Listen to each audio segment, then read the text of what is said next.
Hello, everyone. This is Al Fadi, and I want to welcome you back to a continuation of this new series on Mecca, where we are unpacking more and more evidence concerning the holes in the Islamic narrative, concerning the prominence of Mecca, the importance of Mecca, and many other aspects of that. Today will be no exception, but we are going to, of course, invite our dear brother, Dr. Jay Smith, who is with us here in studio to continue with his effort to unpack any additional discoveries, any additional evidence, and to point to you the reason why we are doing series like this, why it's extremely important for you to engage in these discussions with Muslim friends. And if you're a Muslim, we really invite you to take your time to just examine the references, the evidence that we are presenting to you. We're not here really to force anything on anyone. We are here to point the obvious to everyone. And that's our hope, is that you will take these discoveries and compare them to what we call the standard Islamic narrative, and you be the judge. Dr. J, welcome back. Thank you for having me back again. Now, listen, this is this whole idea of standard Islamic narrative has holes in it, coined by Dr. Yusuf Qadi back on June 8, 2020. Fascinating, because these holes are coming fast and furious. And we've been zeroing in on Mecca. We've been looking at its history. We've been asking it questions. And another one comes up on a area that I've never really thought of before, but I discovered about a month and a half ago. I want to go to the slide, and to introduce this, I want to look at this slide here. Take a look at this. This is a canyon.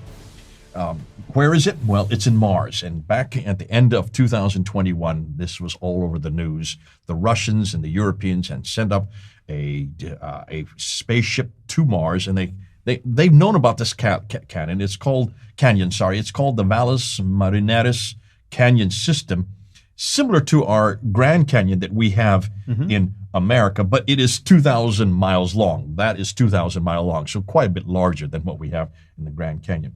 It's about the same length as from New York to California. So you can see we're talking about an enormous size. What's fascinating, as they were looking and from space, looking down onto this canyon, scientists using what they call, I'm going to have to read it here because it's too difficult to memorize. Roscosmos ExoMars Trace Gas Orbiter. This is the machine that looks down to look underneath the surface of Mars. Right. They found water below its surface using what they call the fine resolution epithermal neutron detector. Too much of a mouthful. We'll just call it FRENT. This is the instrument. And this instrument suggests that in this canyon here, there were about 40% of it, underneath of it, has water. Has water. That was all over the news. Why was that all over the news? Well, for one very good reason. You and I need water to survive. That's right. Do we not? Absolutely. Because once you have water, then you have vegetation.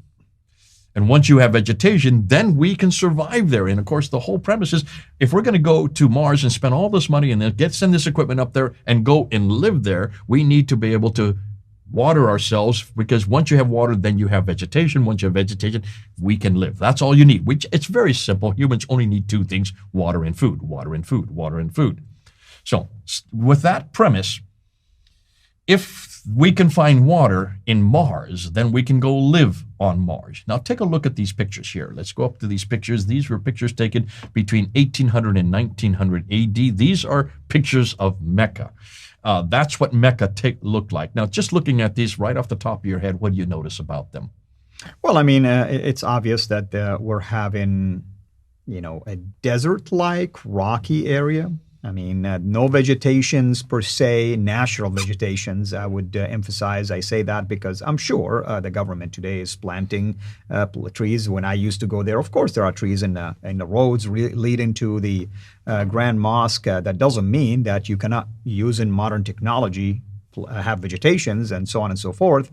But you can tell it's a rocky valley, if you wish, even though it's a flat valley, as I mentioned before.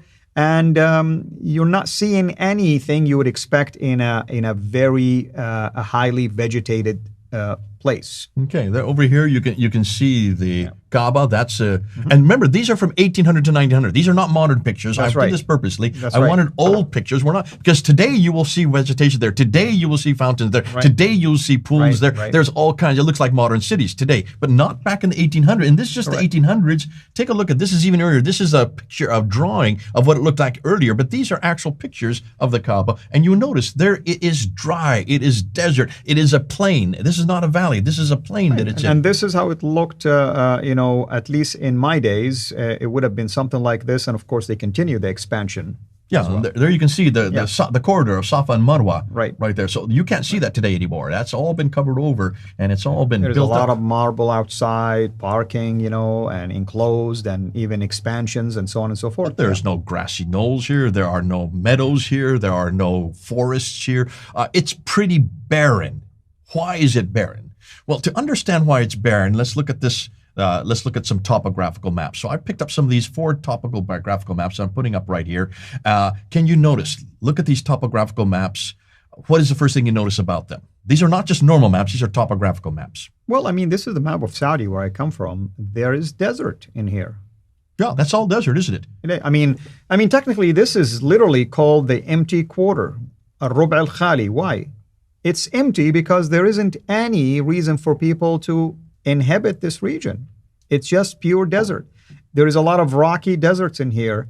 Only this southwest corner bordering Yemen is higher elevation. There are kind of like forest-like, or resort, sites. You get a lot of rain, vegetations, but other than that, it's just plain desert. And this is modern. These are modern day topographical Exactly, maps. This is exactly. not from the 7th century. And satellites can show you these things. And you will see that there is a little bit of greenery. You can see people know that. Well, yeah, there is some greenery. No, that's greenery from today because of the fact that they are now watering these areas and they are now irrigating Compared these to, areas. look at the west side, especially in the Mesopotamia area, you'll see some greenery over there. Up here, this is where all the greens are because there's where the rivers are. See the 2 major rivers? That's Mesopotamia, the place of the area of 2 rivers. Yeah. That makes sense. So in the north, there are greenery. In the south, there's vegetation. We're talking about the 7th century. Now, why is that important? Well, when you notice that the central part, Medina and Mecca, is all desert. So this part is desert. There it is, desert. There you can see it's desert. There it is all desert, desert, desert, desert. It is. I'm a geologist, by the way, and there is a lot of lava in this side. Lava, meaning volcanic rocks. You cannot grow vegetation on volcanic rocks. It's rocks. You need soil for that. Okay, and here's my meme. This is what I want to get to. Now we're going to show you it. First of all, where there is a desert, there is no water. Where there is no water, there is no food. Where there is no food, there are no people. Where there are no people, there is no towns. Where there are no towns, there are no cities. Where there are no cities, there is no civilization. Where there is no civilization, there is no history. Right? What have I just done? That's a meme that I used at Speaker's Corner back in October of 2021. I got up on the ladder and I wanted to do this with Hatun Tash. Hatun Tash, is a good friend of ours. She's a colleague of ours. She's been at Speaker's Corner. She took over my ministry and has been there doing that great job for the last 5 years. And I wanted to say, I'm going to get up here and I'm going to introduce the problems with Mecca. And she says, Jay, I don't really want to talk about Mecca because I don't agree with you about Mecca. I said, well, let's just don't say this while we're on the ladder. Bear with me. Get on the ladder and let me show you what the problem is. And so I showed these 4 pictures that I have up here. I showed these 4 pictures and I showed the crowd, what do you notice about these 4 pictures? These are topographical maps. These are not political maps. This is not geographical. This is topographical. What do you notice about them? And they said, well, it's brown. Yes, absolutely. And where it's brown, that means it's a desert. Where there's no desert, there's no water. Where there's water, there's no food. There are no people, no towns, no cities, no civilization, no history. That's all I said. It took maybe about 10 seconds to say that. And I turned towards Hatun and I said, does this finally convince you? And she got it. The penny dropped, so to speak.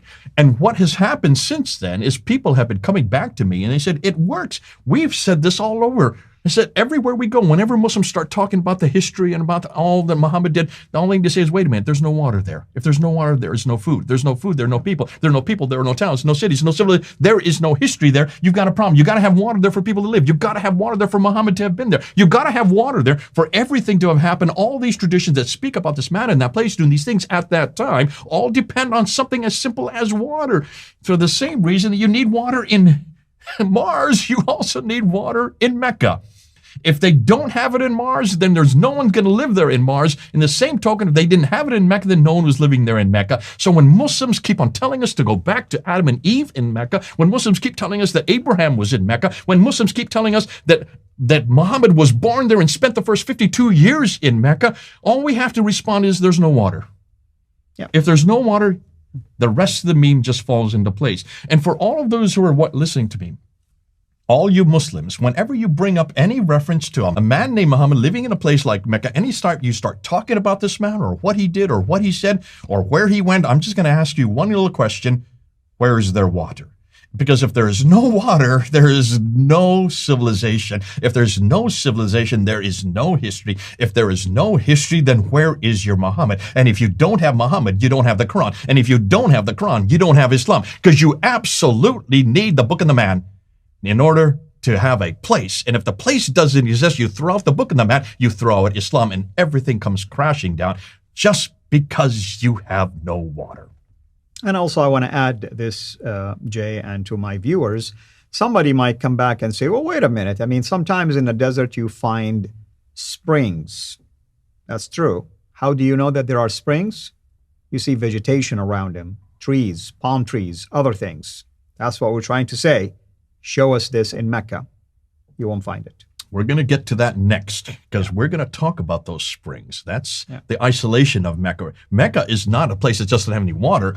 It is completely isolated from the places where they do have springs. That's the next episode.